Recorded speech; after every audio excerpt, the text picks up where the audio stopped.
Okay. The second one. Okay. I was trying to get her to get somebody in here for horticultural, just to do a talk about it and how you can grow so beautiful plants and things. So, yeah, I want to get somebody in here to do that. You're in charge of that, getting the The programs? Vibrant Livings. Yeah, You have any ideas about anything you want to see or presentations? That's good. Yeah, we've gone here often. Okay. I don't know if we can't. No, we can't. My wife's having lunch with her sister. Oh, is it? Okay. She's a youngster, right? You have a great day. You too.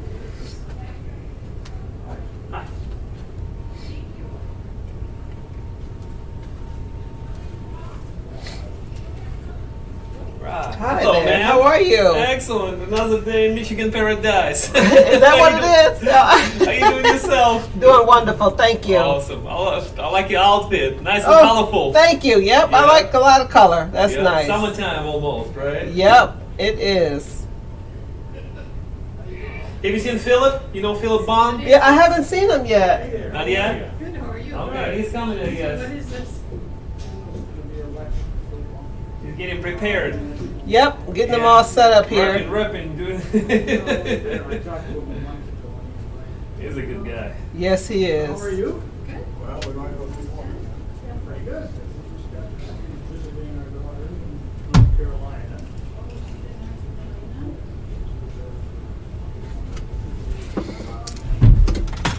She lives in Greensboro. No. That's our other. Pam is the oldest and Marguerite is the youngest. So, And Pam. Marguerite is in North Carolina, and Pam Pam is. okay, that's what I was thinking of. No, they're over near Franken. Yeah. So how's your husband doing? Yeah, besides the health, he's had it for about 5 or 6 years. And this week they're gonna do a test on him to see if it's helping. There'll be 3 more rounds. If it's not, then they'll stop it. It's very, very different. They'll test him on Friday. 56. Yeah, in ways it's worse than we did at 50. Just getting it at 80. So much more aggressive. Yeah, testosterone is so much higher. I know. They've taken all that away. It's stressful because,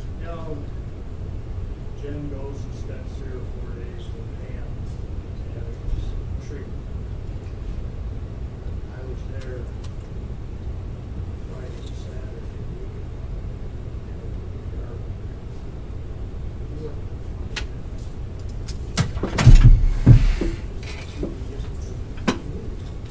Okay. It's the chemo that does that. You sure?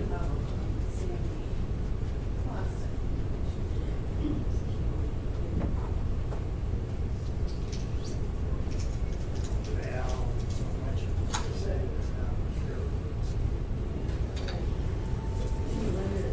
Well, that's just it. Now, my dad is 93. She don't want to go on. The rest of the treatment is 6 months longer.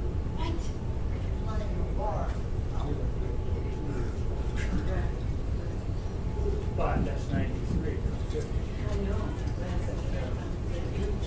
It sure is.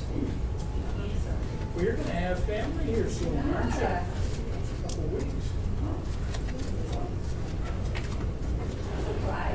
Yeah. Oh, I do too. I think they both.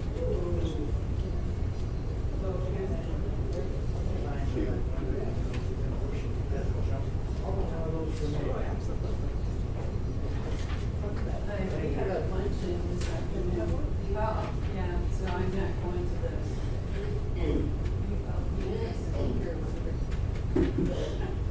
Okay, we'll see you. Yeah. Bye, Jen. Hi, how are you? Good, how are you? I thought it would be a lot crowded by now. Really? Not yet. Lieutenant is yet. Oh, is Good that? morning. Thank you. Great. I forgot about it, because we had a meeting with the legislature, so I'm trying to work on that. Okay. All right. You doing well? Yeah, you too? Yeah, we're fine. We were in Florida for the winter. Just for 7 weeks. Okay. Yeah, we were home for January, February, so. Good morning. Yeah. Pardon? In March you went away. We went in March and half of April. Okay. So, So Sue good, doing okay? Oh, She's yeah. doing that? Yes. oh, yes, yeah, she's doing well. I just talked to her. Okay. Yeah, she's doing well. Yeah.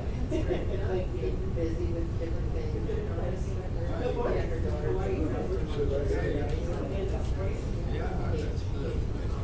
Hudsonville. Yeah. Yeah. All right. See you later.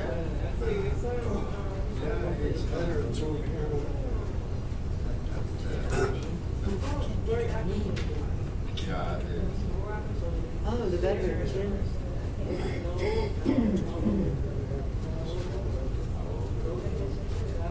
Oh, it is. Hello.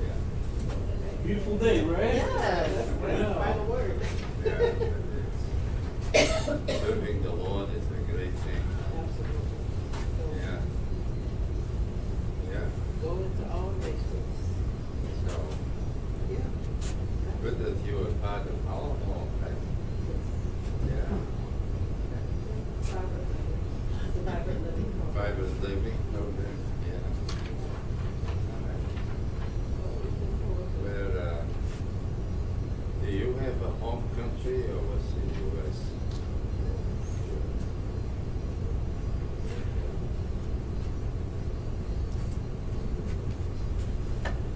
Well, Guam, way on the other side of the world. Yeah. Oh, I feel the Netherlands.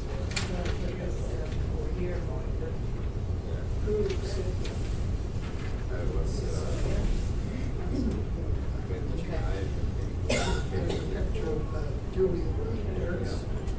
Oh, yeah. as a young man. Dewey. But no more young man. It's spirit. Roger Nelson. I have that spirit. I have a spirit too to be. Oh, you are? Yeah, that's gonna be hard on Jake. Well, that's just what I was gonna say. I'm surprised that they would be leaving. Yeah. Jake is so Well, he's gonna be 60 this fall. Maybe I'll join my friends. Yeah. Well, thank you. You're welcome. Yeah. Okay, you're welcome. Get all the latest. All the latest, that's right. Yeah. Yeah.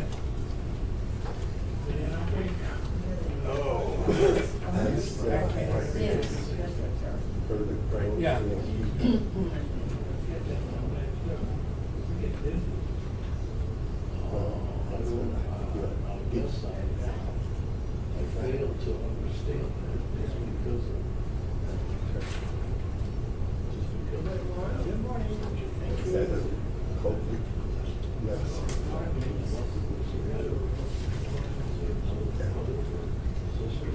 Look who's here. My goodness, my goodness. Yeah. How are you? We're good. How are I you? didn't think so. We had our first elders meeting. Yeah, council meeting yesterday. Who's chair? They're keeping pretty much the same. Yeah, not a lot of changes. No, but we elected him anyway. Yeah, he was doing a good job, so, and this is not the time to change in the middle of the street, so. Must have some calling And, that feels. Yeah. Yeah, that's going to be obviously Casey. Casey. He's done it before, and He said I they think wanted to retire. Sure. and I wouldn't be interested, so it was either him or me, unless he would choose like Phil or somebody, he doesn't care for that, so. I have said it. I don't understand the reasoning. Specifically Before the. Randy does that good job Randy too. does a good job. But actually, we should feel we did that all the time. Save a lot of time. This is the big one. So you can do that, you have committees making motions and stuff, like you just have, be able to go through it, so you have it already. You know, the No. motion, we're already, and then we, Well, I sometimes we got have a that. long debate, and then we want to change it, but most of the time. I have a And the other daughter, one, I should see it. He had two earlier ones, Yeah, about we missed about them. American politics. Yeah, we missed them. in the northeast. Yeah, yeah, she has. I think, you know, I don't think it's not necessarily a governmental affairs thing, it could be there, but I think I just, when is the next real? Does she need to know before then? Yeah. But Oh, well, they will be drag missed. it up to the, in the next meeting. Yeah, that'd be good. Yeah. Yeah. They got a call. It might be related to Phillip, something. We haven't found And, that. you know, where did that call come from? I mean, where did they find his name?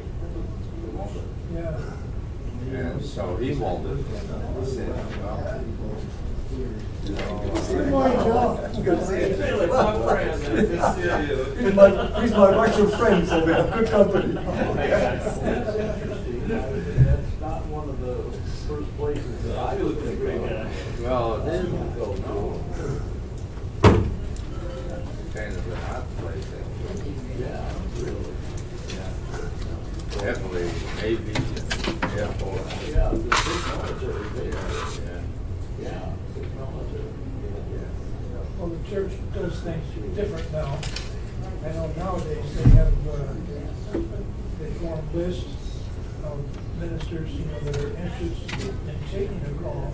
Oh, yeah. So he might have posted his name on that list. Oh, really? Yeah, so it didn't come that way. Yeah. It just came out of the blue. Well, kind of. Yeah. And, so, they thought, well, they better pursue it and see what happens. So they made a trip out there. Should these shades come down? And this kind of. Probably, it's a little hard to see you. We fly, well, they flew first to Hawaii, stay there. Yeah. To, Thank you, Jim. I'll take care of it. Yeah, that makes a lot of difference, I see you a lot better. Good. to get used to it. So that. Is this standing in the right position?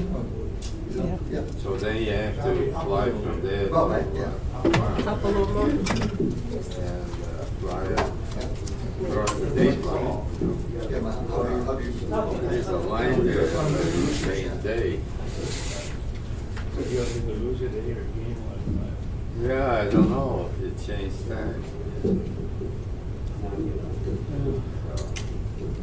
Thank you. Oh, yeah, maybe this meeting is. Well, we kind of Make it sound a bit more in, maybe. Nowadays, What do you think? that'll probably do it. Maybe let us know. Thank you, Jim. I want to be able to read my, thank you, Bert. I was wondering, I was thinking, you know, I have to fly out there on Friday. Very tiresome trip.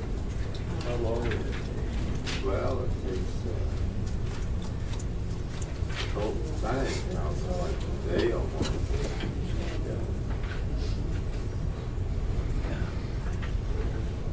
Somebody left some garbage. Again? You know what happened last time? What happened? It's a lady's underpants that was hanging from my doorway. I remember that. Did you do I that assume too, that's Glenn? not what you Yeah, did. were you behind that? Oh, I wouldn't do anything like You that. should do pick an outline, okay? Yeah, but you- But you know, like you said, that made me think that he would do other things. Yeah. He wouldn't do, you know. Oh, yeah. I didn't know Roger that well at that time. Now that he knows you, Roger, who knows what'll happen? Is the speaker on? Yeah? Okay, very good. You need just one? Just by way of introduction before we begin. You know, you have the outline, and on the back is a bit of a worldview comparison between what we call the pan-Europeans. Yeah? Thank you, thank you. I hope you're gonna talk louder. Well, I hope you you're may have gonna talk to. louder. What? Louder. Paula? Yeah, I'm working Is on that it. better? Yeah. If it's up on high enough. Gotta get it close to your face. Okay. Can't walk around. Don't walk Okay, okay. Make me aware of it, okay? Yeah. Otherwise, I love company up front, okay? Why do you hide from me? Well, you fellas in the back. Anyway, you have your outline of a talk, but then on the back, you also have these world views, and we go through this. I'd like to do this at the summary maybe, because then you have a bit of an overview. Hopefully we'll cover it well on time, and you're welcome to ask any question, especially in case of the war. If you have questions about the war in Europe, Ukraine, Russia, or on the Americas. You know, the model of integration of the European Union was meant to be a model for the Americas, and our free trade agreements in the 1980s was already a way to do it like the Europeans did. Start with an economic community to political integration, both on the North American level and on the South American, Latin America.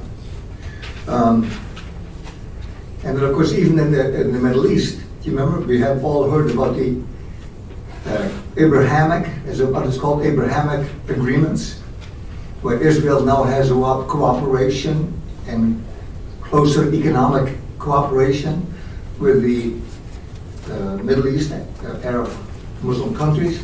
That's also basically that unfolding of the Abrahamic agreement is also meant to be like the unfolding of the European Union. So Europe seems to be far away, even though a lot of us have, you know, mutual backgrounds, mutual interests. So that, why don't you go up front a bit, and I can see you. Yeah.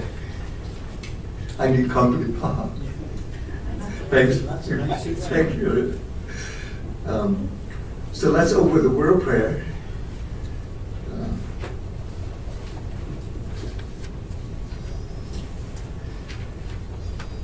Thank you, Lord, for this morning hour, for this beautiful time of the year, and especially this beautiful Christian place to live. Thank you that we're able to move in. Sustain us. Those who are sick and shut in, especially those who may be affected by the COVID, heal them, we pray. Sustain Holland Home and the leadership. We ask you to continue blessing the Lord upon our fellow believers around the world, especially in North Korea, China, with the great pandemic and the famine and the persecution. We pray, Lord, that your purposes will be accomplished in the Middle East, in Europe, and even in the Americas. Hear our prayers for one another, for our families, our friends, and for our fellow believers. In Jesus' name, amen. So, again, I said, we'll go through this, and you're willing to throw any questions on me. You can bomb the bomb, I always told the students. You can, yeah. So don't let me get away with anything. Quickly, if you have the outline here, it talks about the democratization development in Europe. Europe as a global Europe. Ironically, there's a lot of development from common market, I'll explain the common market to an European economic community, to a European political union, that's what it basically is. But there's very little democratization. And basically that was because the leaders, the political leaders and the intellectuals behind it, they said, well, that's not waking up the people. Let's just do our project. And then once it's all in place, we'll let the people know what we did and they have some involvement. That was basically the strategy, if you will. So let me take a quick look at Europe, and the first points on just, general European roots.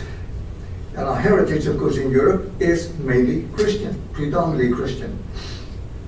Through the beginning of the early church, St. Patrick, you name it, the Renaissance and the Reformation and the Counter-Reformation, the Catholic Church doing a Counter-Reformation, but it's still basically a Christian Europe. As Margaret Thatcher has reminded of us in her speech on the European Community, European Union, I'll refer to her speech. But even though we have Christian roots, there's also, of course, this secularization which set in through rationalism, the Enlightenment, and then, of course, the revolutions, the French Revolution, the Russian Revolution, if you will, and they began to undermine the Christian foundations. As a matter of fact, if you look at Europe, I think you can say Europe, and to some extent the United States, we went from a Christian continent to a non-Christian, or Christian and non-Christian, to an un-Christian, revolution, the French, no God, no master, un-Christian, and in the 20th century, an anti-Christian, godless atheism, if you will.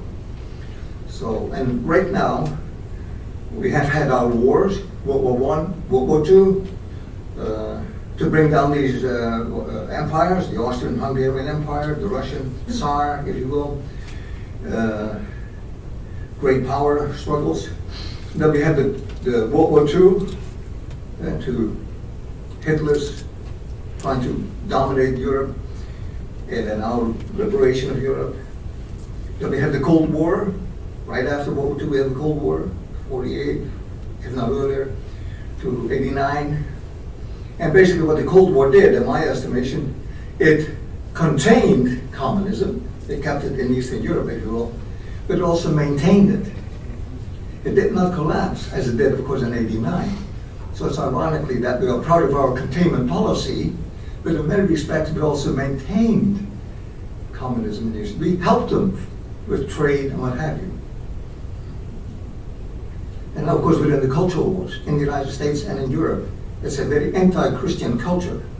And the European Union is imposing its anti-Christian culture on remaining Christian countries like Poland, Hungary, Czechoslovakia, Britain to some extent. Britain is a beautiful example of resisting this movement, if you will, toward integration.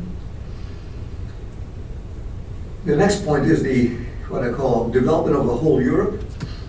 And actually there are several phenomena taking place. First of all, the paradigm, what I call the shifting eyes from independence. Remember, World War I was fought to give Wilson's, to make the world safe for democracy, to make these countries which have been part of the Hungarian Empire independent countries. So a lot of these countries like Romania, Bulgaria, Hungary got that independence.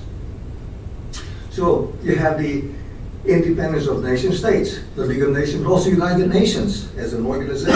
It's still basically an organization of independent nation states. And then you have the push toward economic interdependence. Still maintaining your political independence, but economic interdependence. The European Economic Community is an effort. Our North American Free Trade Agreement, to some extent, is that economic interdependence. And then finally, we have the effort of integration, going beyond independence, beyond economic interdependence, toward integration. And basically, that's, you might say, they envision a world without borders, a world above borders. So we have to keep it in mind. But there's another interesting phenomenon taking place. The European Union, first of all, you had the Western European Union development of about 7 countries, And then you had the European Union, which was initially about 17, and now, of course, Eastern European countries have become part of the European Union. So that's one integration of the European nations into European Union.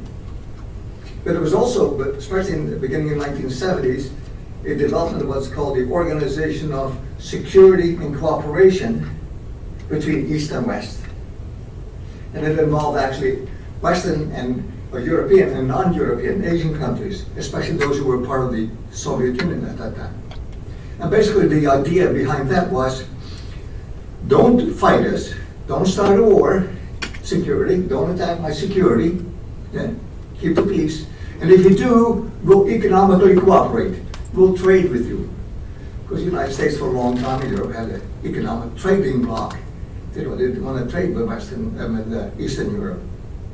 The Soviet Union had its own trading bloc. And then, not only they have the integration within Europe, between Europe and Asia, let alone even the Middle East to some extent, our new European neighbors beyond Europe. And then you also have the integration of the European Union into the United Nations as a global governance, no longer as an international organization. So it's a very complex project, if you will, and gradually we're trying to make that progression. And later on we involved the people, and as a matter of fact, when they wanted to move in the direction of a European Union, France and Holland had the courage and the audacity to ask the Dutch and the French people, are you in favor of a European Union? And the French and the Dutch people voted against it. And they just went ahead anyway. They just ignored the referendum. So you have this gradual development. The political strategy was from the common market. The Benelux countries is a good example. I still remember as a kid, you had to be at the border, the Belgian border, by 6 o'clock in the evening with your load of mussels or oysters. Because if you were not there, after 6, you had to stay overnight. Later on, the border was open, and no more tariffs, no more tariffs. I still remember when we got to the Belgian border, we had to put a carpet over our truck and it had to be sealed by custom officials. And when we got to the French border, they would take the seal off and go to the Paris market. That all disappeared. As a matter of fact, now, because of the European Union, I have family in Zeeland, which is the southern province. They live in Middelburg and Sluis, but they all go to Belgian hospitals. Because there's no more border, you drive just across the border. Then the economic community is to take away, the tariffs, European-wide. Gradually, the European community began to impose taxes, European taxes. They began to develop their own monetary policy or fiscal policy. It's still a debate whether or not the Dutch government can have its own budget. Not really. It's now a European budget, and the Dutch budget has to be fitting within, or let alone approved by the European Union. That's the idea.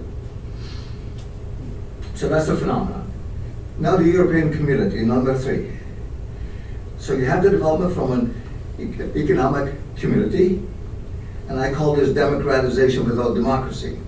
Because first of all, they have the European Council. What's the European Council? That's the heads of state, the prime ministers, the presidents, the king, the queen, depending on. And it's very ironic, isn't it, that these heads of state would surrender their sovereignty, agreed, Maastricht, to surrender their sovereignty, the Dutch sovereignty, to a European community. I call that illiberal, because international liberalism, or liberal internationalism, Wilson's agenda, you remember, was to establish independent nation states. That's what is meant by liberal internationalism. And here, monarchs, heads of states, are beginning to give over their national sovereignty to a higher body. I call that illiberal, just to use the language. And there's a purpose for that, because we deal specifically with the Hungarian government, which is very critical, and the Hungarian government also including Poland and Czechoslovakia, or the Czech Republic. So there's the heads of state. The European Commission are basically the bureaucrats, the civil servants, if you will. Now, it's wonderful to have civil servants, who are experts in taxation and whatever, but they begin to behave as what? Politicians. Instead of rules and regulations and observing them, they began to behave like politics. Then they began to establish policy. And then these commissions, that might be Agricultural Commission, Transportation Commission, Health Commission, the head, before it became the European Union, the head was a minister from a particular country. So the Commissioner for Agriculture could be a Dutch Minister of Agriculture. The French could be a French Commissioner of what? Health or universities. Well, not universities, because that was considered to be a domestic policy under the European Economic Community. But they're not elected. They're elected, nationally by the national parliaments, by the Dutch people. So you have two problems with the Economic Commission. They're supposed to be bureaucrats, but they behave like politicians, begin to set policy. And secondly, they behave like these chairmen of these commissions, begin to behave like cabinet ministers. I'll give you a good illustration of what the European bureaucrats did. They told the Dutch people they can no longer make wooden shoes. Now think about that. The Dutch people have been making wooden shoes for 500 years, and all of a sudden they've been told no more wooden shoes for whatever, I've forgotten the reason. Secondly, there was a Human Rights Commission who protested to the European institutions, and they said, the Dutch discriminate between blacks and whites. Zwarte Piet. Santa Claus always enters into Holland with the Zwarte Piet, and that was black discrimination, racial discrimination. Now, anyway, nobody in Holland is aware that it's racial discrimination. I'm not sure we have any black people other than the Albanese people, So nobody really raised it other than the Human Rights Commission, and the Dutch now have abandoned Zwarte Piet. Okay. There's a recent one, last week, there was a decision by one of these commissioners again, and it's told the Dutch people, the Dutch government, you have to hire more non-Europeans. Non-Europeans. I suppose you remember a lot of migrants come in to Europe, whatever. It's one thing to hire Dutch, another thing to hire Europeans. But now the European Commission said to the Dutch government, you have to hire more non-Europeans. And the Dutch government said, what we're going to do with them? Where are we going to put them? Whatever. We have all kinds of problems with them. Anyway, so these are some examples where the Commission was a bit ill-behaving, you might say, or at least illiberal. And then we have the European Court. I can't fully go into it, but basically the issue with the European Court is, certainly you have to have a court, correct? If you're going to have a European Economic Community and then European Union, you have to have a court. But the difficulty is the court begins to behave like as if it's a super body over the whole European community, let alone the Union. And on top of that, also begin to impose itself on national constitutions, on national parliaments. And that was the big battle in Britain. Because Britain, you remember, is very, very proud of its legal history. So we deal with that a little bit. So the European Court is good to have, legal interpretation, whatever. But when the court begins to behave, not just, in the United States we have a Supreme Court. And that means the Supreme Court, if there's something to be said, what is constitutional, who decides? The court, but also the Congress, or the Senate, or the President to some extent, or the states, if you want to have an amendment. When the European Court becomes a constitutional court, it becomes like the overriding. Parliaments, I suppose eventually even the European Parliament, will lose its sovereignty over legislation, decision-making. That's the big issue with the Hungarian government. We'll deal with that specifically. And then the European Parliament. That's a strange body. We call it a European Parliament. But it's not really a parliament, or let alone a European Parliament. They're not even elected on a European-wide basis. They're still elected in Holland, and Holland gets, say, 17 members for the European Parliament. So whoever the vote turns out to be, of the 17, some might be Christian Democrats, some might be Catholics, some might be socialists, some communists. But worse yet, it's not even a parliament. A parliament means it has legislative authority. And even to this day, the European Parliament really has no legislative authority. For a long time, they could debate, discuss. And then they got some more authority to debate the commissioners, when they select the chairman for the commission, for a particular agriculture commission, they could involve themselves, not necessarily veto it, but now, because it's the European Union, the Parliament has gotten veto power, more or less veto power, and I'll give you a good illustration. There was a Catholic Christian Democrat who was appointed to be the commissioner for one of these policies, say health, whatever. But the European Parliament voted against him. They said he's not qualified because he's opposed to abortion. He favors, pro-life position. So he did not get it. He withdrew his nomination. Just like, we have candidates who withdraw nomination. Margaret Thatcher, in '89, gave a speech in Bruges to a college, an academic institution, and she says, this is the kind of Europe I envision. First of all, the first principle is cooperation among sovereign nations. Not surrender your sovereignty, say, to the European Union, and cooperate with one another, to come together, to have a similar policy on transportation and immigration, if you will, but maintain your sovereignty as nations. Secondly, we had to deal with practical problems. Don't come up with utopian dreams about, say, the environment or migration and what have you. So deal with practical issues like what happens when you're border. You have to stop at the border and you have to put a canvas over your truck. Makes a lot of sense. The euro, the euro makes a lot of sense. That's practical. Now you don't have, every time you have to go to a different country, you have to change money. You can now travel all in Europe. That's in a way practical, although the euro really doesn't make economic sense. But as long as you have the economic political power of Germany behind the euro, the most powerful economic nation, you can bail them out, if you will. Okay. So no utopian dreams. Secondly, it should be a Europe. Thirdly, there should be a Europe of enterprise, economic enterprise, private industry. Promote that. Both Thatcher and Ronald Reagan were very big champions of promoting free enterprise, rather than, what's the opposite? Central planning. Central planning by whom? By the European Commission or by the British bureaucracy, whatever. And then also we should promote international trade. We don't believe in isolation. Britain doesn't believe in isolation, not European isolation, but international trade, free trade, not government-imposed trade. And then finally, a strong NATO. We should have a strong NATO. To defend Europe, we should have a strong NATO, a strong defensive. And of course, this is 1980, and Germany, the German government, and some other governments, particularly the German government and Sweden, of course, were not part of NATO, but they began to promote disarmament.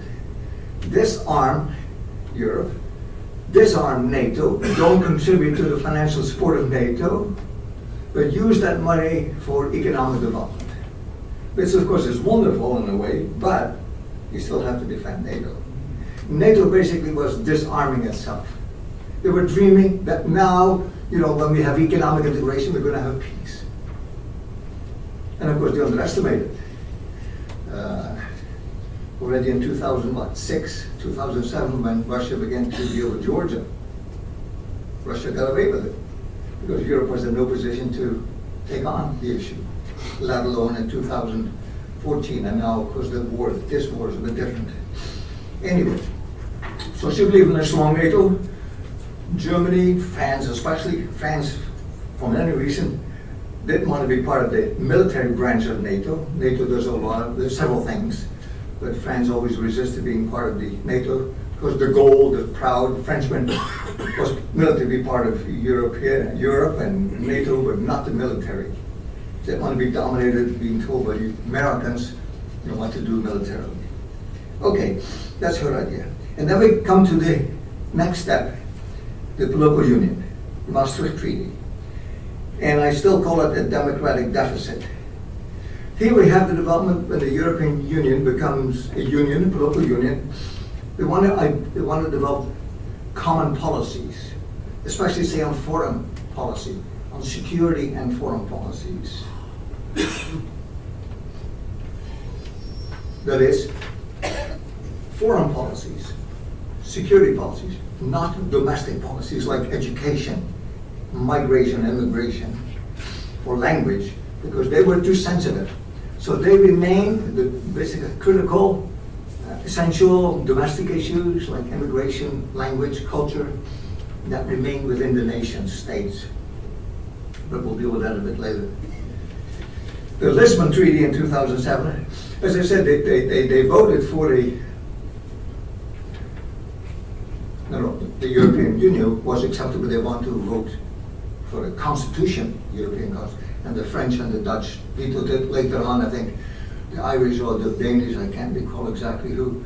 So they took a step back, but they continued, and then they had the Lisbon Treaty, which gave the European Union for the first time legal identity.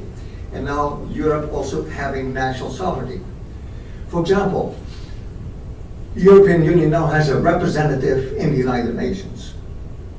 Even though the European Union is not really yet a nation state or a state, okay, it now has representation in the UN. Not yet a voting, it can participate in the discussions, although of course there is a desire to give it also political authority to participate in the decision making. That's an example. By the way, we have the same situation with the UN. We always talk about the American ambassador to the United Nations. That's of course not accurate. That's not factual. We don't have an ambassador because you only have an ambassador to an accredited nation state. And the United Nations is not a nation state, it's not a government. So that's why we have a high representative. Interesting distinction, but every time you read the newspaper, you talk about fact checking. Nobody fact checks that. Whenever the newspapers say our ambassador, then they always say, where is he? Who is he? Anyway, that's a side. The European Parliament. Again, the European Parliament to this very day is not really a legislative body. And I'm afraid that if the European Court becomes an overriding Supreme Court, I think the Parliament is even willing to go surrender its sovereignty to the European Court, especially with the emphasis on human rights nowadays. You know, human rights are the predominant over prevailing issues in the courts, especially in Europe. So just at the moment when they may get legal political authority, they're willing to surrender it maybe to the courts. And here's the difference under D, you see that 4D. Under 3E, Margaret Thatcher, she believed England, a distinct identity England, with all its rich heritage, being part of Europe and shaping Europe. But the Labour Party, under Blair, especially Blair, he wanted Britain basically to disappear as an independent nation state and become part of the European Union. As a matter of fact, Blair gave over the authority over British law and the British courts to the European Union, to the European courts. And of course that became a big issue, and Cameron took issue with that. Cameron later on in 2009 gave a speech, toward the exit, toward the referendum. He said, it's not up to the politicians to surrender their sovereignty to the European Union. It's very courageous, if you will, not late in the stage. So you see the difference? The Conservatives wanted to be part of the European Union, but as sovereign nation states. The chart will give you a better explanation of that. The British Labour Party, especially Blair and Brown especially, Brown really is carried away by all kinds of global vision, global values, global governance, even within the European Union, that larger overriding integration.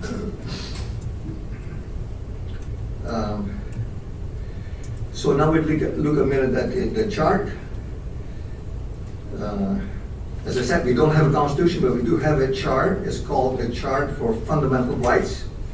Interesting language. It's not a chart of fundamental freedoms anymore, but of fundamental human rights. And it begins to promote what is called these democratic values and priorities. Now, interesting, legally,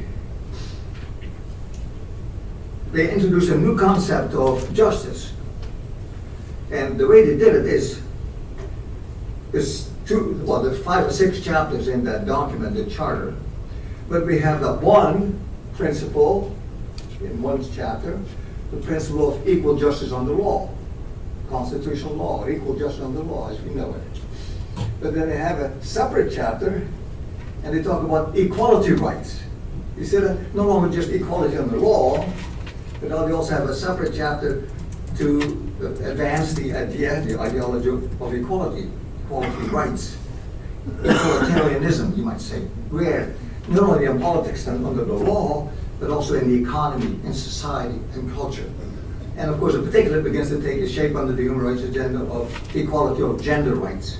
Not just women's rights, but now women's rights become gender rights. No longer equal justice under law, but what? Gender justice, environmental justice. See how that concept of justice begins to shift.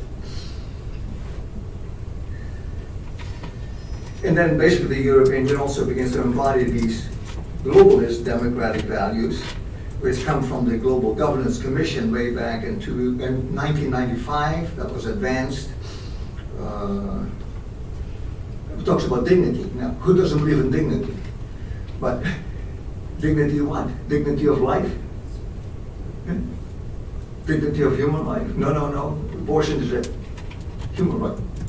So even when you talk about dignity, you have to know what you're talking about, what you mean by freedom. What does I think I had my next point. There are fundamental freedoms, inalienable freedoms, that's gone. Now you have freedoms to the extent that they advance the European Union. So your freedoms, you still have them, but it's more so that you're free from insecurity. Okay? Basically, it's a whole new concept, but you're free when we provide all the basic human needs, rather than you having fundamental freedoms as an inalienable right given by God. God is out of the picture. And now we're going to come to a critical decision, because the Hungarian situation, the Hungarian constitution. You remember, the threat to democracy, for example, is these dictatorships, these authoritarian people. And who are the worst is people like Putin, of course, but also what? The president of Poland. And this newly re-elected, for the 4th time, prime minister or president of Hungary, Orban. So he's continually being seen as criticized as a dictator, authoritarian, likened to Putin. As a matter of fact, there's a Green MP, member of the European Parliament from the Green Party. What's his name? Bandit. Reddit. I was going to look. I think I have his name here somewhere. Anyway, he was a terrorist in the 1960s, and then he began to behave. No longer commit acts of violence. Like in Germany, the Olympics, remember, what was that? 60, I think 72, whatever. So they no longer commit themselves to political violence, but once they began to join the European Parliament, especially he's the head of the Green Party, he's originally from France. He believes in free love, the whole range. He really took issue with the Christian Democrats of Hungary, and especially Orban, Prime Minister, and he says, you're worse than, you're like Chavez and Cuba. So not just even compared to Putin. So there's a tremendous antagonism toward Hungary, Poland, and Czech. And why is that? Because they still try to maintain and defend Christian values, Christian principles, foundations. For example, in their constitution, the Hungarian constitution, it provides for both marriage and same-sex unions. Now, why would that be? Well, because they want to cherish the heritage, the creation heritage of marriage of man and wife. And that's in the Constitution. But it also gives what? Legal protection to same-sex unions. You might say we don't approve of it, But we know that you live that way and you want to be what? Partnering, and you want to have legal protection for inheritance or divorce, whatever. So the Hungarian constitution gives legal status to same-sex unions, but does not recognize it as marriage. Now, I commend them for that. It really is a very balanced, if you will, statement. It also promotes Christian education. All education is promoted in Hungary. Let alone Christian education, very much so. It believes also in maintaining its Christian roots. You remember when we had all these migrants coming from Europe, migrants, refugees, whatever they were, whenever they arrive in a country, and they would arrive in Hungary first, that country is responsible for looking after them, processing them, clearing them, until they are ready to go, say, to Germany, to Holland, maybe where, of course, they want to go. But also some people will stay in Hungary.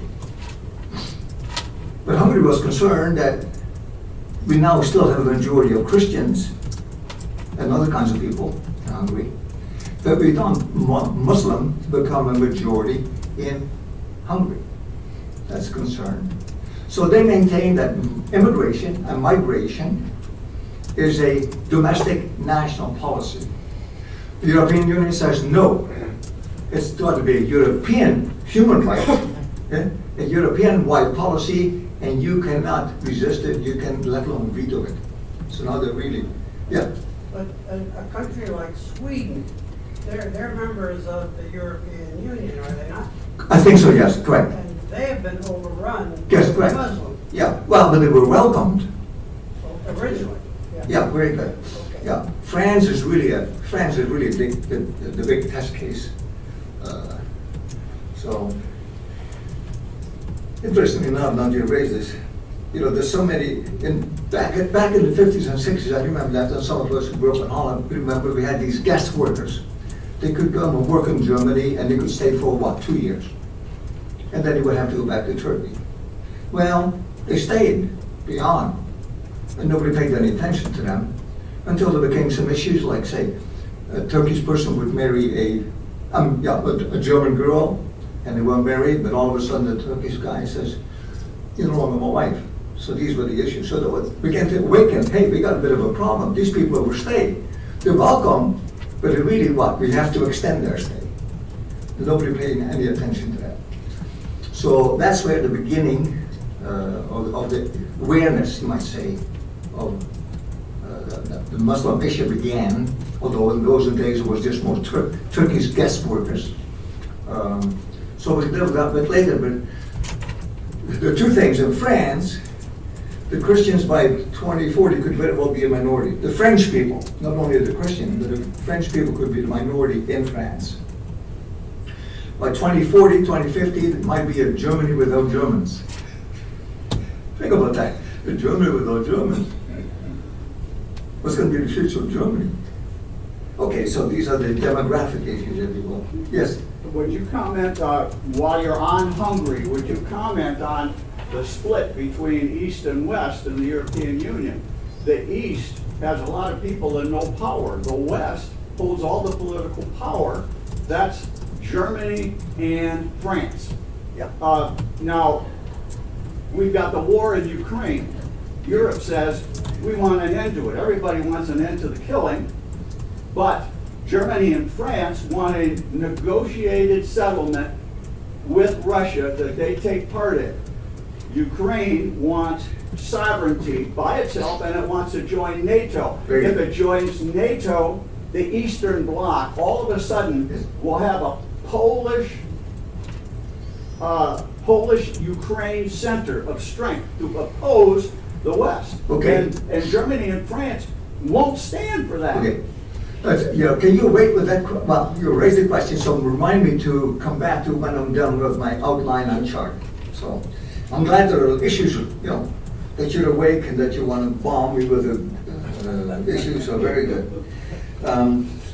So there are Christian leaders, especially Catholic, the Catholic Church, the Vatican officially, and also Catholic leaders in Italy and Germany, although the Catholic Church in Germany is a bit of a basket case, as you know. But there are intellectuals like Pierre Manet, M-A-N-E-N-T. They're very concerned about the future of Europe as a Christian continent. So the Christian leaders have come out with statements, different statements. And you have here a statement from, it's a beautiful statement to read. It's a bit long, but the Christian statement under 5D is the Christian leader, the Paris statement. A Europe we can believe in. And I think on the bottom of your outline you have a bit of a quote. The true Europe can be marked by Christianity. The real Europe is and always will be a community of nations, keep that word in mind, nations, at once insular, independent you might say, sometimes fiercely so, and yet united by what? Spiritual legacy, not common economic benefits, if you will, but by spiritual legacy that together we debate, develop, and share, and love. We love a Christian Europe. We love Europe.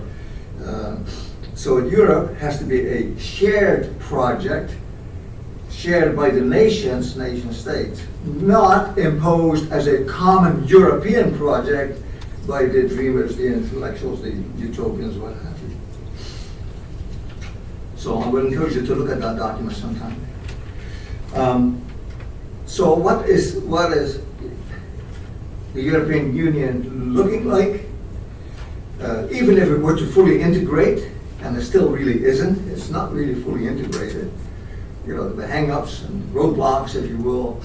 But the idea is that Europe would be integrated not only between East and West, and not just between Eastern Europe and Western Europe, but also part of the economic security and cooperation. Some Asian countries, I think there are 25 plus countries now in the European Union, but the Association of Security and Cooperation has about 35, 37 members. For example, Canada and the United States are members of the European Organization of Security and Cooperation, so we are members of this larger body. Canada and the United States are not part of the European Union, which is understandable, of course. That's basically why the United States wants to keep its foot in NATO, although Trump managed to want to withdraw from NATO. I think that was a bit of an unwise, I don't think he foresaw. He had complaints against NATO, namely that you're not doing your part, you're not paying, we're paying 2%, 3%, and you only contribute what? 0.2%, 0.5%, and you're selling your soul for gas to the Soviet or to Russia. You know? That was basically his complaint. He also was so fed up that he said we want to withdraw. Now whether he used it as a tactic or whatever, everybody got scared, of course. But anyway, if that were to happen, some of the Europeans, France and Germany especially, would be very happy. Good riddance. The Eastern European countries like Poland and Hungary, they realize they cannot depend on France, they cannot depend on Germany, which is already committed to disarmament until the recent war. So they still, no, you know, United States remain part of NATO, no matter how weak it is. Anyway, so what is this European Union going to look like? Well, it's everybody's guess, of course, but there's a fellow by the name of Heisinger, Calvin grad, Todd Heisinger, who was actually a high representative of the US government, the State Department in Brussels, with the European Economic Community and then with the European Union. And he'd been observing from the inside out, and he wrote a book on Europe's new totalitarianism, the totalitarian temptation of Europe. Now, coming from a State Department official, though he's no longer that welcome in the State Department, he's now retired, but it's interesting that he would note that Europe doesn't look that democratic as they pretend to be, but it's actually becoming more and more totalitarian, the UN imposing its will on the European Union, and the European Union imposing its will on the member nation states. So if you now look at the chart for me, am I doing okay time-wise? If you look at the chart on the back, you have a nice difference between the worldviews, I call them, between the pan-Europeans, so that we also believe in a Europe-wide continent, and these are the conservatives and the Christian Democrats, the Catholics and the conservatives. And then you have the other agenda, the other worldview, I call them the secular humanists, who believe in a global ethic. So these are the globalists, you might say.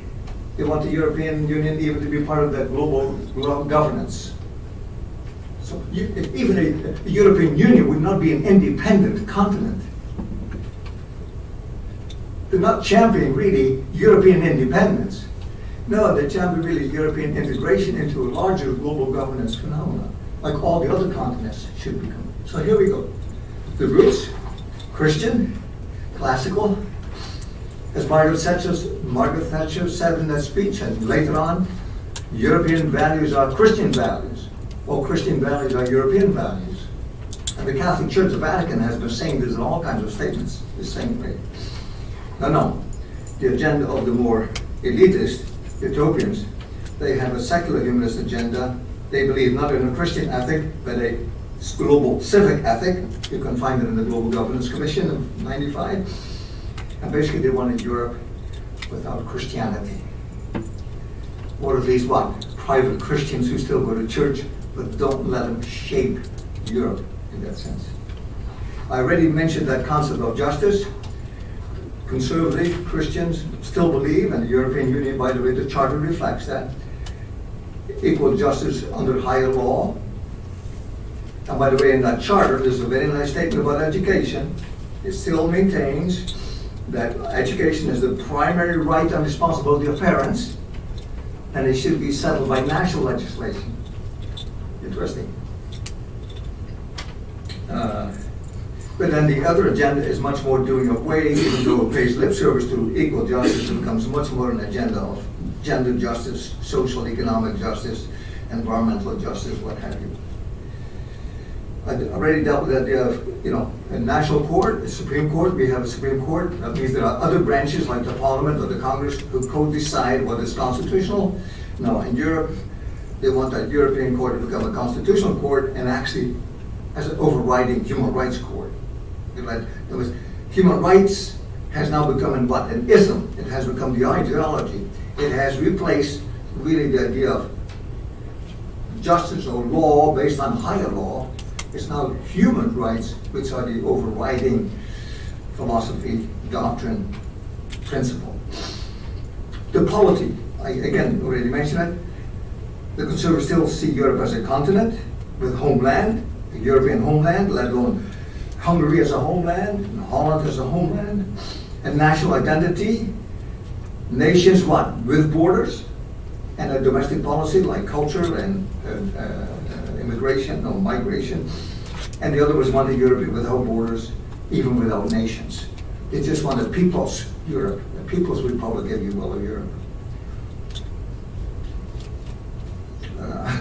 Le Pen, the presidential candidate for the Nationalist Party, already in 2 or 3 previous elections, has said, we don't want Europe to become a new People's Republic like the Soviet Union was. We defeated the Soviet Union, and now we're going to impose a new Soviet People's Republic in Europe.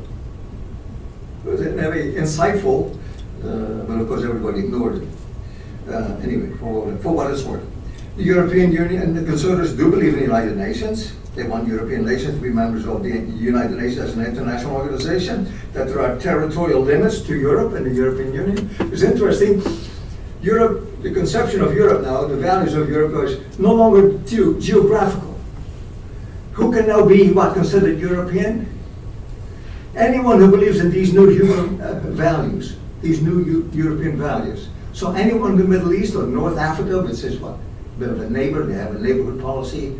Anyone who begins to champion these new human values is considered to be part of Europe. And of course, reality hit him and all these migrants were coming, whatever. Okay. The other ones believe in the European Union within the global region. No more geographic limits. Democracy. Most of these countries like Hungary still believe in constitutional democracy, liberal parliament, especially with parliamentary sovereignty. And the other ones are basically began to push these illiberal bodies who are not yet even a legislature. Government, conservatives, Christians believe in limited government, good government of course, and a welfare state, at least in Europe. Protect and maintain separation of government and NGOs. There's a clear distinction between government and NGOs. But now, under this more new global agenda, NGOs are integrated into governance. That's why the big word now, anytime you, by the way, you see the word governance, you should be alert. They don't use the word government anymore. Government implies that it's only what? Governed by governments, federal, state, local. But governance implies that you incorporate not only political bodies, but also non-political governance bodies. And by the way, that's the issue in Hungary. Hungary is accused of what? Being opposed to these NGOs. No, Hungary is not opposed to NGOs. It has a lot of NGOs, Hungarian NGOs, and international NGOs. The problem is that some of these NGOs, especially these European or international NGOs in Hungary, were beginning to what? Push another agenda against the government. That's the problem really in Hungary. The fundamental freedoms, you remember I said the conservatives still believe that God has given us these inalienable rights and they cannot be taken away. And there are certainly, first and foremost, social economic rights, and the governments ought to promote these. And then the other ones begin to promote the idea of freedom subordinate to the human rightism, equality rights, override government and even law.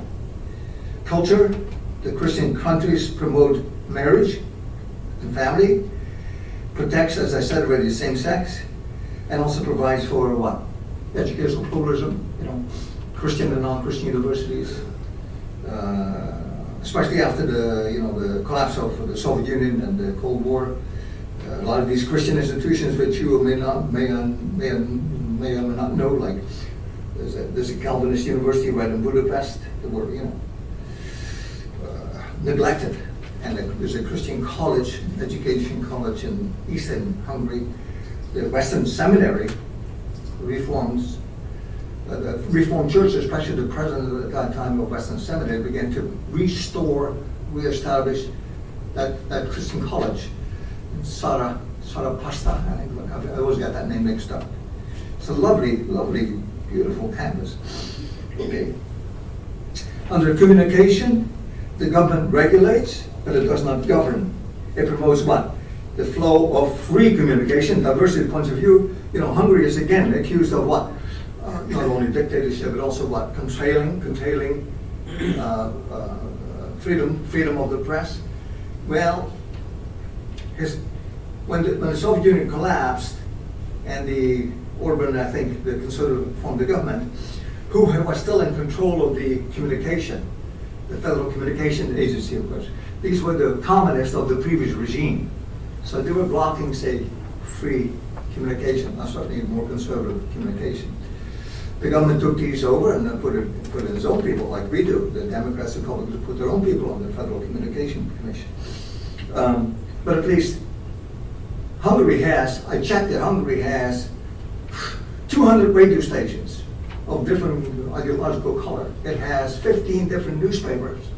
And by that newspapers, I mean socialist newspapers, communist newspapers, Christian, Catholic newspapers, the whole range, pro-Europe newspapers. It has about 8 or 9 television stations. In the elections, there are about 15 parties participating in the election. Now, Orban and his Fidesz party has an overwhelming majority, which of course is not necessarily good. You really need a strong opposition. But that's how strong the Hungarians feel after what? The Soviet Union, and now seeing the same kind of an imposition by the European Union on the national sovereignty of Hungary. So in other words, I'm sympathetic to Hungary. I'm open to criticism, but I think it's unfair to criticize unfairly, let alone the real attack is on that Poland and Hungary and the Czech Republic still want to maintain their Christian foundations. And of course I cherish that. By the way, under the globalist agenda, governments are now trying to govern the internet, govern communication, and promote a free flow of communication, but no longer necessarily the flow of free communication. As a matter of fact, about 4 weeks ago, the European Union and the United States, the Biden administration, signed a agreement on the future of the internet. Interesting. And they move in the direction of governance of the internet and the flow of the free flow of communication, but no longer really the flow of free communication. This is, the free press, if you will. That was an issue already back in the 1980s.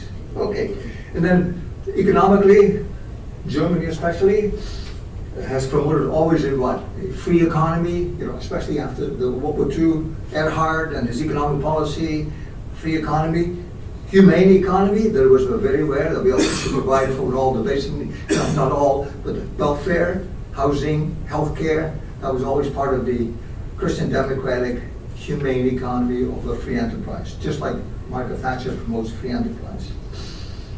A currency, they were in favor of a currency, but the European Union, in other words, you could have a European Union without a currency, they say, or you can have a Europe with a currency. I'm surprised that the currency, euro, has worked as well as it has, because economically it really doesn't make sense.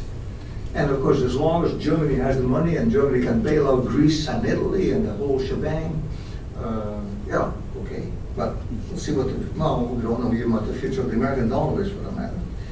I believe, as I said, in international trade, but not necessarily global governance of trade, let alone empower the World Trade Organization. So I'm sorry to race you through this. I hope you have a bit of a feel that what is happening in Europe is not coming together. It's a question of, do you do it as independent nation states, maintaining your sovereignty as a community of nations? Britain maintains this identity, the Dutch maintain an identity, okay? Or are you going to be told by the European Union you have to lose your Dutch identity? It's interesting that 75, even to this day, 70% of the Europeans do not feel any sense of European citizenship after 30, 40 years of indoctrination, education, and the idea of European citizenship. So maybe it has to be the next generation, whatever. France, of course, France is a bit of a handful because Macron, the president, is very much of a globalist, championed that globalist agenda.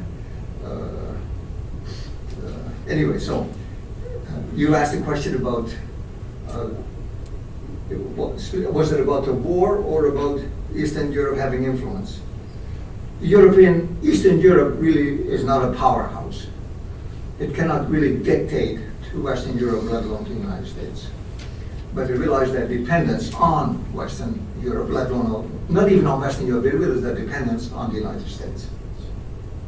Now it's very interesting, it's astonishing, because Germany, since 1970s, certainly since 1980, has been pushing this agenda of disarmament, peace, for development. Totally unprepared.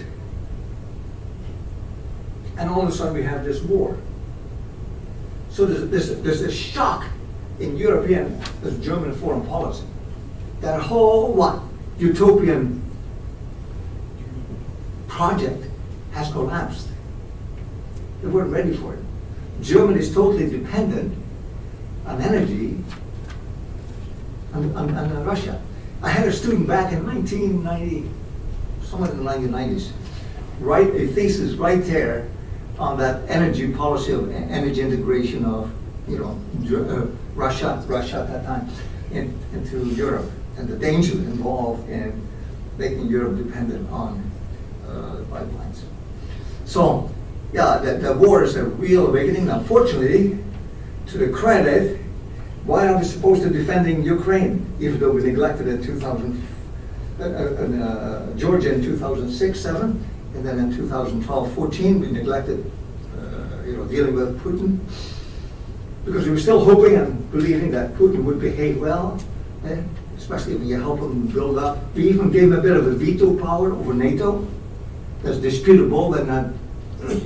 The new NATO gave Russia a veto power. Gorbachev always claimed, or even Gorbachev claims that once our Warsaw Pact disappears, you're supposed to disappear too. And I tried to trace it, but it's never been that kind of a commitment made. Secretary Baker one time hinted at it. But the West, but the United States never made a commitment to disband NATO. The Soviet Union did, because the Soviet Union actually wanted to integrate into Western Europe. That's why you have perestroika. Perestroika wanted to do away with the Cold War, do away with the division between Warsaw and NATO, and that Soviet Union would also become part of that Western Europe. That idea, but of course that collapsed too. So ultimately, remember, God is in control. He sees all the planning, scheming, dreaming, opposition, and He will accomplish His purposes. And here's one of the puzzles. I mentioned really demographically. You know, it may not be a Germany with Germans, but there was a Dutch report on the immigration issue in Holland, and how do you deal with them? And the report, basically by a former minister, said to the Dutch government, "We're now all migrants." We're all migrants. So don't consider yourself Dutch, a Dutch citizen who is welcoming and not so welcoming. You know, these migrants as immigrants. But let's see one another all as migrants. And of course, the United Nations has adopted this right to the right of movement of peoples. The European Union has for many years championed the free movement of goods and services. But now they have adopted this idea that right of human beings, right to freedom of migration. And by the way, I don't want to preempt this, or prejudge it, but that's of course why we have the border right now in the United States problem. What's the problem? Well, the Obama administration already, but the Biden administration has committed itself to the United Nations agreement on what is called regular and irregular migration. It's no longer called illegal, interesting change of language, but now it's the right of migration. So basically, remember, one of the first statements of President Biden said, "You're welcome, the borders are going to be open." But you know, that was not an accident. He came up with that. That's the agenda, that's the philosophy. I think the conservatives still believe in what? The right to migration, but we nationally, domestically, like Hungary, want to determine who can come in as immigrants and as migrants. So you remember I told you I don't want to be partisan in any way. It's more for academic intellectual exercises. My concern with Europe is I would like to see Europe to maintain its independence or economic integration by maintaining political independence. I wouldn't even mind political integration into a European, like the United States. My real concern is, will it be Christian or anti-Christian? Now here's the unknown. It's definitely going in the direction of anti-Christian. The legislation against the oppression against Hungary and Poland especially. But isn't it interesting? You have these Muslims coming, either as refugees or as migrants or as immigrants or guest workers, whatever the case may be. And you know what? Their Islam, which they knew and practiced, they feel don't want it. It's discredited and they don't want to be part of it. They're now seeking after church membership. The Catholic Church is kept busy with the migrants who are asking for biblical teaching and catechism. And wouldn't there be something that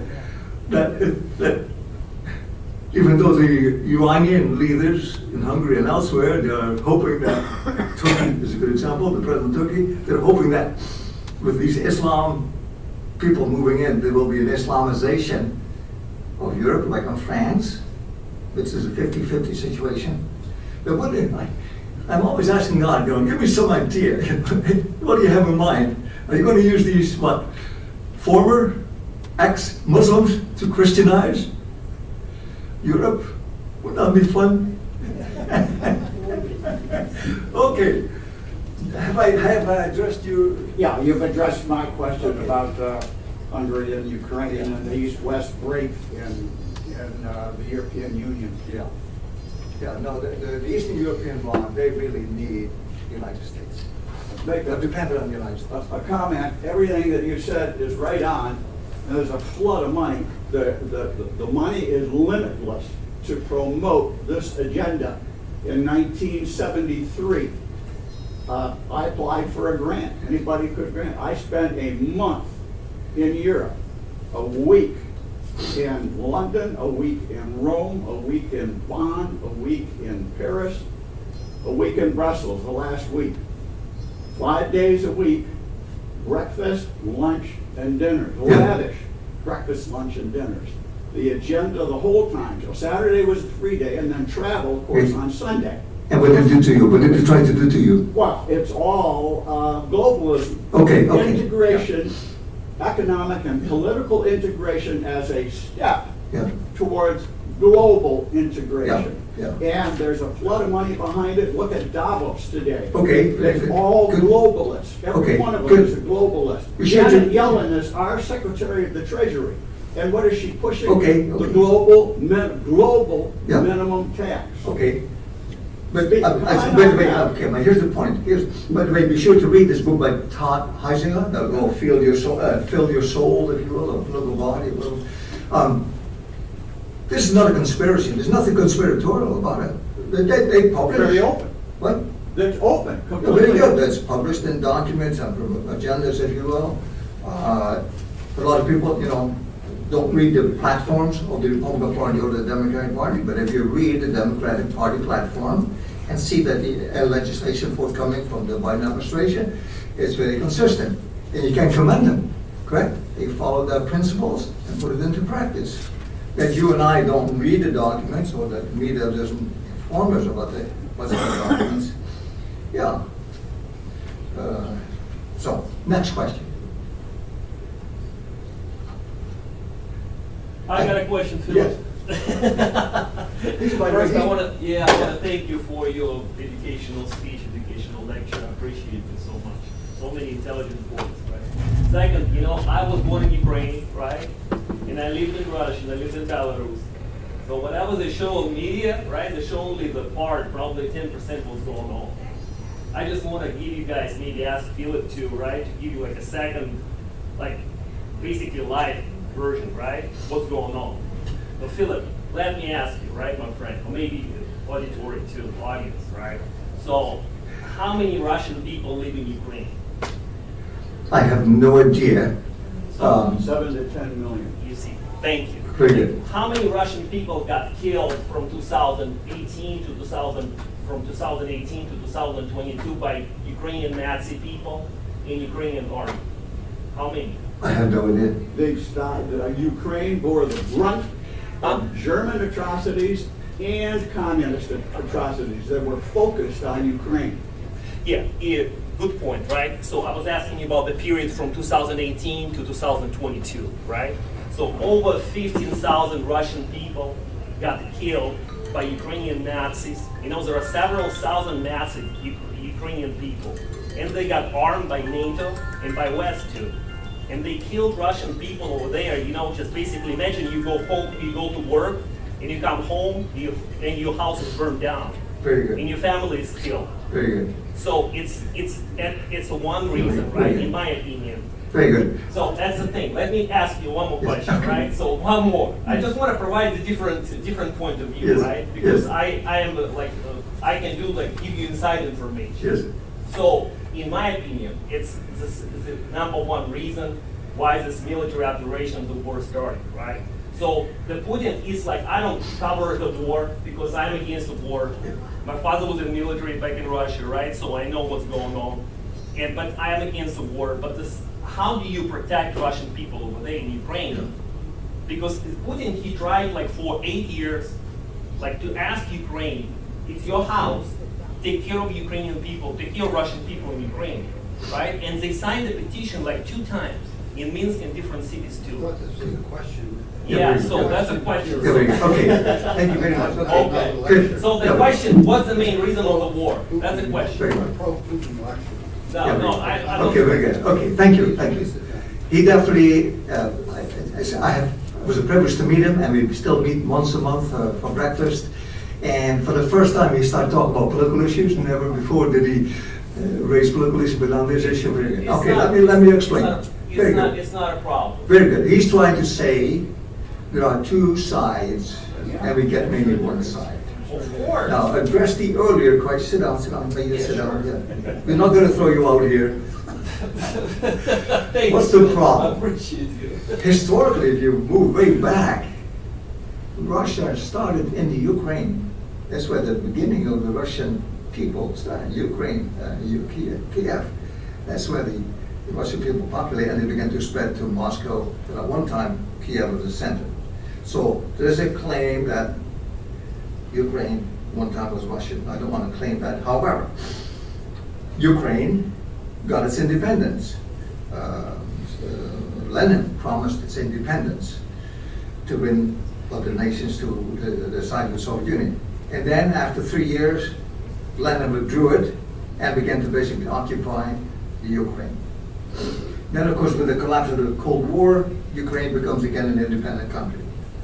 Now, in the meantime, to address your issue, Stalin, in the 30s, wanted to move Russian people into the Ukraine and into Latvia, Lithuania, and Estonia. So what did he do? Especially, I'm a bit more familiar with Latvia and what is that?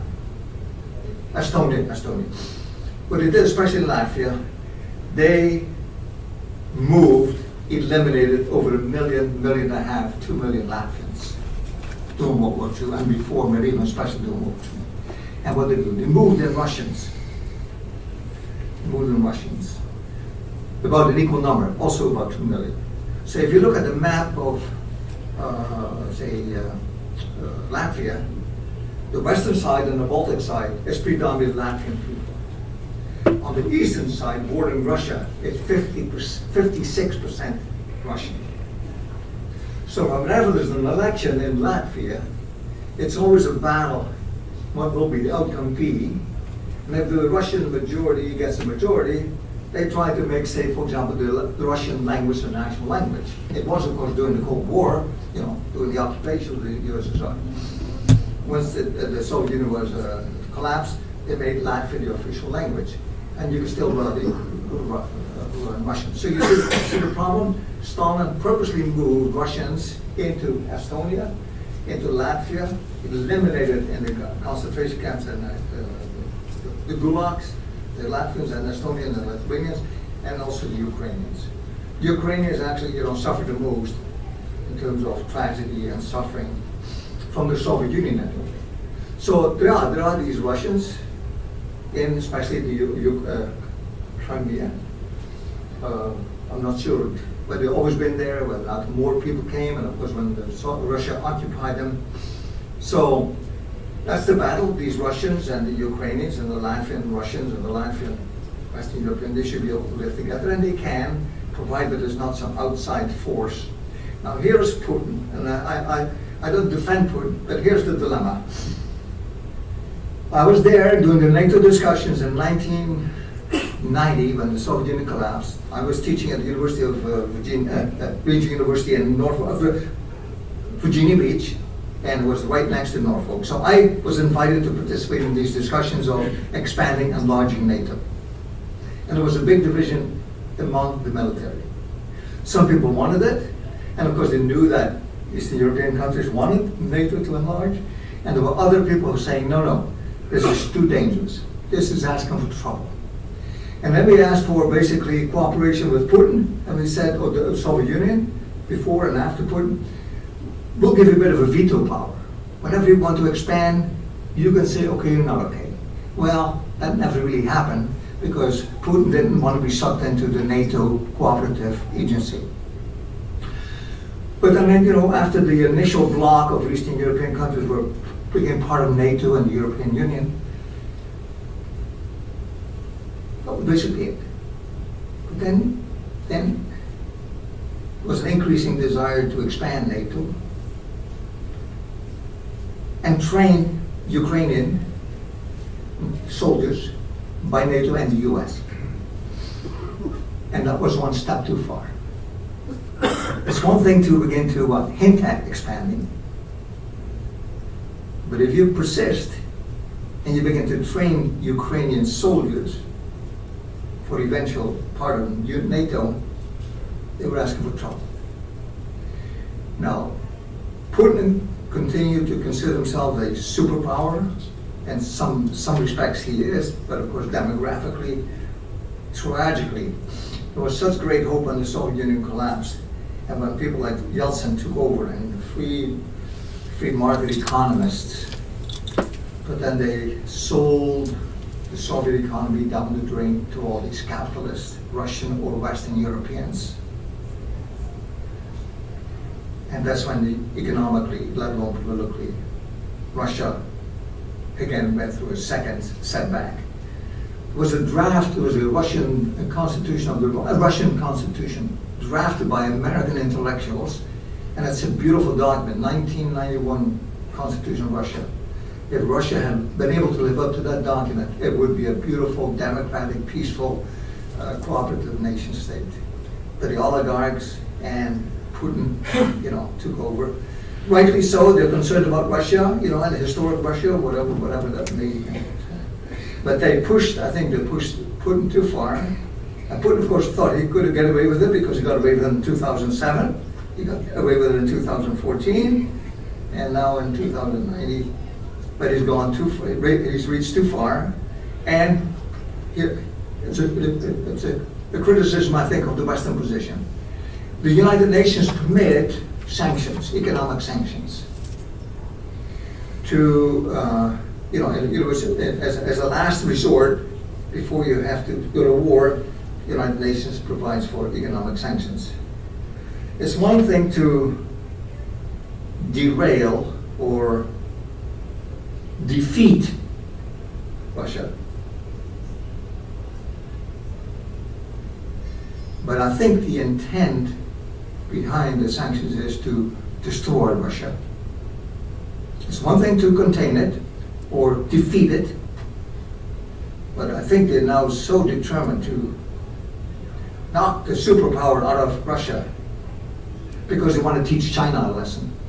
So there's another bigger agenda. They were warning China, you better have second thoughts about invading Taiwan, whether or not China will live up to that. So we live in dangerous times. There are two sides of the coin, but there's no doubt Russia, is guilty of aggression. It violated the integrity of the national borders of Ukraine. Whatever the history is, it's now an independent nation state. By the way, it's interesting, Ukraine, even though it's not independent, Ukraine and Georgia always had a vote in the United Nations. The Soviet Union had a vote, and Ukraine and Georgia. Stalin somehow pulled that one over FDR. But anyway, so Ukraine has a long history of being a sort of independent country, and it should be. Putin violated the borders. But just like, remember, Iraq invading Kuwait? There was no problem in the United Nations to get a resolution to stop that aggression and defeat Iraq. Once Kuwait had been liberated, then Iraq began to, of course, internally began to disintegrate. And then I think the Bush administration made a mistake by trying to eliminate Saddam Hussein. They should never have done that. His dad was wiser in that sense. Keep the guy, but keep him under his limits, the fly zones. Don't cross it. By eliminating him, people were involved in internal domestic affairs. Kept Iran in check. Right. True, there were other motives involved. By the way, Russia, I always had a bit of a soft heart for Russia, because Russia is the only country which has come to the defense of the Christians, the Orthodox Christians in Jerusalem. Ironic. And again, that's a plus for Russia. Putin, of all people, Putin, he wanted to maintain the Soviet presence in Syria, however controversial it is, to prevent the Taliban and the ISIS from taking over Syria and eventually Lebanon. So in a way there was a, mediating role, not so peaceful, but at least Russia. We didn't like it that Russia, which now had been reduced to just an ordinary power, was popping up and pretending to be a superpower and behave again, participating in the Middle East, like in Syria. in some respects, they prevented the Taliban and the ISIS from succeeding in, so world politics is complicated, yes. Isn't it necessary to talk about the things that you addressed in relation to the global unity provided by communication, transportation, and interaction and relationships, so that calling back to individuality and sovereignty and so forth seems to be a weak response, so to speak, or not, because this is inevitably growing, so that and you have to take that into consideration. Yes. When you talk about these movements, they're not just ideological; they're also responses to reality. Yeah, very good, but here's the reality, and I'm sure you experienced that too. Two, we travel. How's it like? What? Mike, very good. There's no doubt communication, let alone transportation. You know, just flying to Europe, whatever, Asia, China, like 14 hours, 15 hours. It's wonderful. That's the reality of living in a more, say, global world. What we don't want to do, but as this globalization takes place, there are two trends, two opposite forces. The more globalist, the more radical revolutionaries, you might say, they don't want globalization dominated by business, by the banks, by the multinational corporations. So they are opposed to that globalization controlled by the bankers. By the way, that's why the former Prime Minister, his radical Labour leader, Blair and Brown wanted to be part of the European Union integration. But what was the latest guy? Not the current one, but the one who was defeated. Cameron? What? Talking about Cameron? No. Anyway, he didn't want labor unions, by the way, the trade unions in Britain have always resisted the European Union because they were afraid of losing that economic authority over the labor unions, labor legislation to the European Union. So in other words, whatever, if he was Prime Minister, he didn't want to be part of the Europe. So that's why he lost the election. He was torn. He couldn't defend his own position. Okay, so there's the one trend of globalization dominated by the multinational corporations and the banks, and there's another ones who want to no, we have to resist that, and they're quite successful. They want to have global governance by politicians or elite statesmen, what have you. And I reject both. I believe in this smaller world, if you will, but here's the interesting thing. And I was trying to imagine myself, and you lived abroad too, and you lived. When I fly to Holland, it's strange. What the heck am I doing here? I don't belong here. And once I'm there for a day or a week, I'm at home. I don't think about Grand Rapids. I don't want to say that, but I say I was going to sit there, but I'm busy in Europe and teaching. I don't think about my wife. So I call her every day, okay, so relax. No, but you see that? And then when I leave, when I go back to the United States, I feel strange. Man, the way they drive here, the weight of people when you come in the airports compared to Europe. Anyway, then I feel at home again in the United States. So in other words, my point is, you can't really be a global citizen. You're time-bound, space-wide, and that's why I think the conservatives and the Christians still believe in a national identity. And that's why European citizenship really hasn't caught on yet, even though we all have now a European passport, issued, by the way, by the Dutch government. Interesting. It's the European passport, but issued by the Dutch government. The euro has two sides, like every coin does. The one side is a European symbol, and the other one is a sign by a national identity.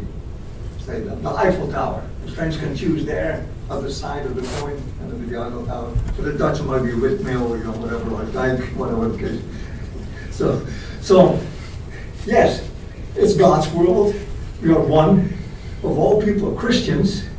I mean, that's the interesting thing.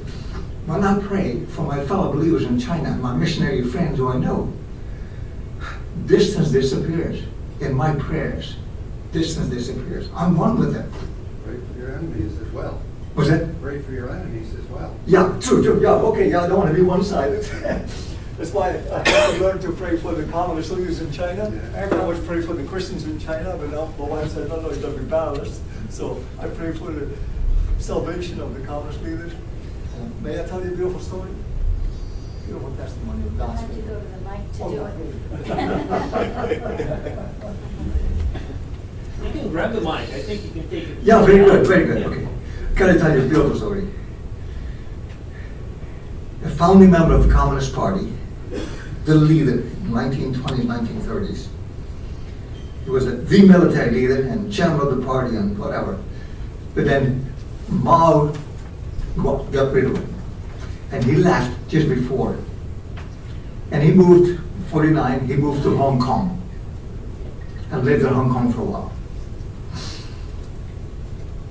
His children lived in Toronto. So eventually he moved to Toronto to be You've lost control But of here's this the story. meeting. I know. He had befriended a friend of mine who I met at Gordon College, who had been This is non-Christian to run an and hour. had a born-again experience in Indonesia in 1956, 57. And he was a teacher of missions at Gordon College and Gordon Seminary. That's why we met. And I really initially didn't want to have anything of story short. He said, I have a friend, a dear friend, founding member of the Communist Party. I have a dear friend who I lived with, and he said, I would love to have him become a Christian.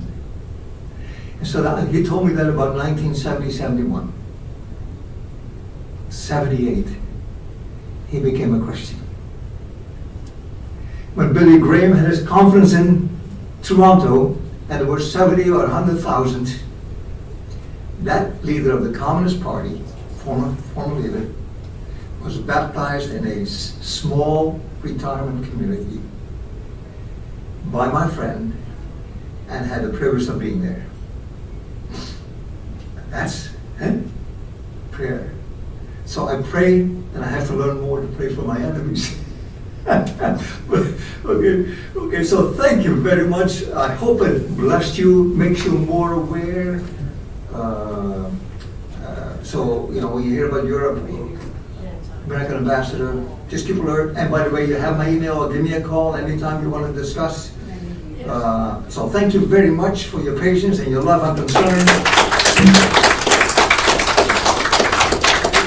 Invite people, if they want to continue to discuss, stay on. Yes, you're very good. Absolutely. Thank you all so much for joining Mr. Baum for this great discussion. And like you said, if you want to continue the discussion, you can follow him or email him or call him and continue the discussion. So thank you all so much for participating today. Thank you. Have a great one.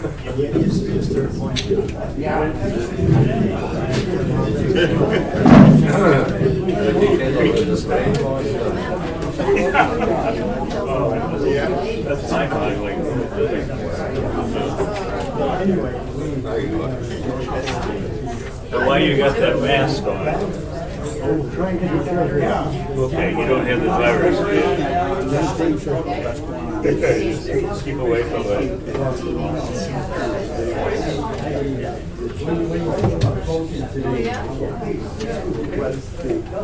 Thank you. Okay. Thank you again. That was pretty interesting. Okay. Sir, I recognize the face now. Sir, how about sir? Oh, yeah. You missed it.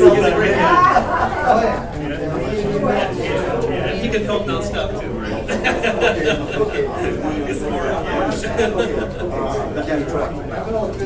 you very much. Hope to stay happy and keep that up.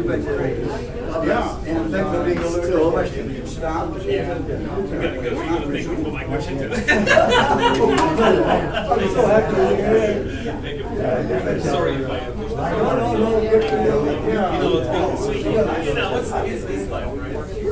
Thank you. I appreciate it. Say hi. All right. Yeah, take care.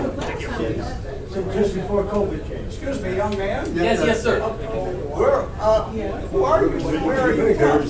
Garrett, how wonderful to see you. You betcha. His name is Sir Jay. I'm Sir, sorry. yeah, I'm sorry, if you don't mind. Yeah. What can you, sir? Pardon me? What can you? Dutch. Okay, This guy, Dutch, got like it. this guy. He was actually, said he was born in I'm Gary. Ukraine. He's a reverend, Oh, yeah. preacher, minister of the word, and missionary. Japan and, Bring more. I like what you said about. No, you are born. When I He read was like. He was the USSR. He was the USSR. He was the USSR. So you read it. Yeah. He was the USSR. I was told We're not saying. Keep is kind of in the middle, right? Yeah. and yet, you know, we can pray for one Okay. another. No, And it's no, very no. We're real. meant globally, but we're not. Right. Oh, yeah, way in the north. And, Yeah, very good. I'm glad I was confronted with that question. he's probably a man that's hard to say no to. And he probably had a lot of generals and political leaders